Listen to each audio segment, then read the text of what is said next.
কবি নাজিম হিকমতের জেলখানার চিঠি আবৃত্তি করছি।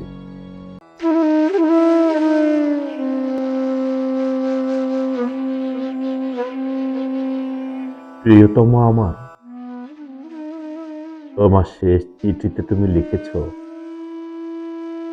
মাথা আমার ব্যথায় টন টন করছে, দিশেহারা আমার হৃদয়।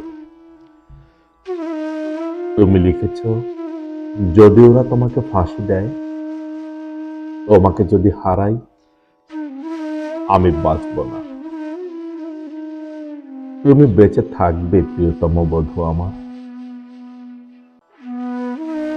আমার স্মৃতি কালো ধোঁয়ার মতো হাওয়ায় মিলিয়ে যাবে। বিংশ শতাব্দীতে মানুষের শোকের আয়ু বড়জোর 1 বছর।